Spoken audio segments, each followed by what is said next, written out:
everyone, I'm Victoria McLaughlin. For my case analysis, I picked an article from Advertising Age called Kind's Colorful Exit. We all know Kind is a brand for having granola bars, however they did develop another product for fruit snacks, and what was unique about this product is it actually contained no artificial flavors or no artificial sugars. It was just dehydrated fruit. However, that's something we're not really used to seeing on the shelf for fruit snacks. We're used to the competitors of Welch, Betty Crocker, and Sun-Maid, which we all see here that we probably had as a child. However, what's different about these products is the number one ingredient in most of them is artificial sugar. So because of these products that we all are used to eating, they are dominant brands on shelf, so Kind's fruit snacks were actually not selling well, which actually led them to pull their product off shelf. Well, I picked this article because I found it really unique on how Kind decided to pull off their product off shelf. As consumers, we don't even really notice when a product is pulled off shelf because marketers usually do it really discreetly and no one really knows. However, Kind decided to draw attention to the competitors and really show their weaknesses that they have of their products. So, what Kind did in New York City in Herald Square, they actually filled test tubes with artificial dyes to represent the amount of dye children in the US consume each day. And this is a huge amount just to see. But something to point out about this, it wasn't just for fruit snacks, they also showed it for microwavable popcorn, applesauce, and yogurt. So moving on to just talking about the business and marketing situation analysis, Kind saw a category need for healthy fruit snacks.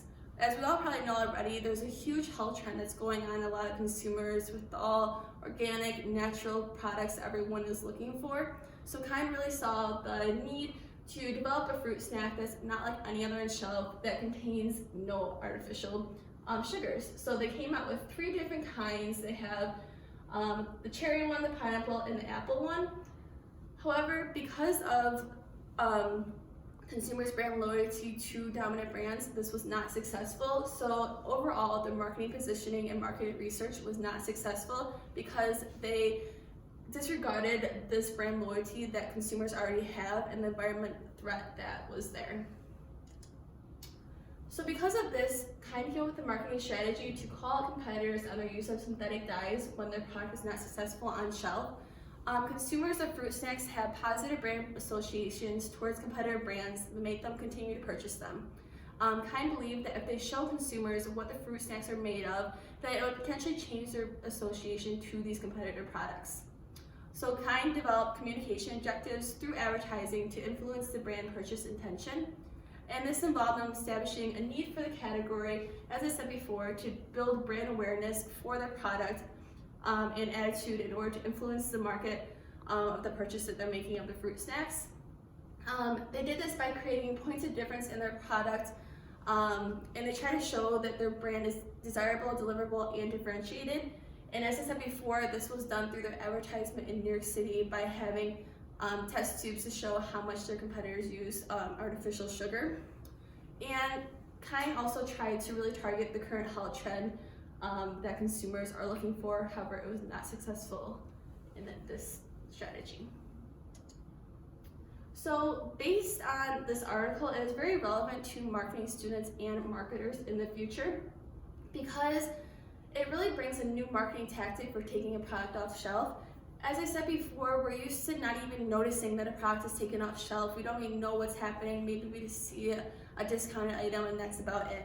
But Kind of really wanted to prove to the world that their product is differentiated and should be continued to purchase. So they actually continue to sell their fruit snacks on their website. It's just no longer sold in store.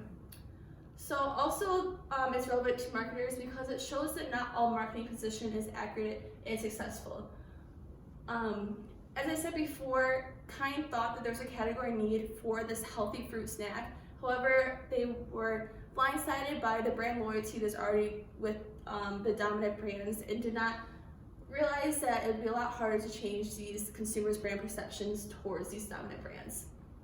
And then lastly, the article explained an attempt to change consumers' perceptions by showing that the test tubes in New York City really to change the perception and have the fear appeal of this is what you're feeding your children every day and it's harming them by having the artificial sugars.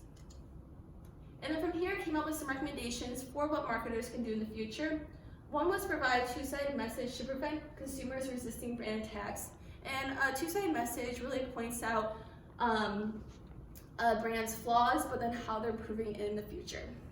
And then also develop multiple brand contexts. And this will help increase the exposure of a differentiated product to consumers by having multiple exposures where they can come in contact with the new product, and it should be done in more than one way.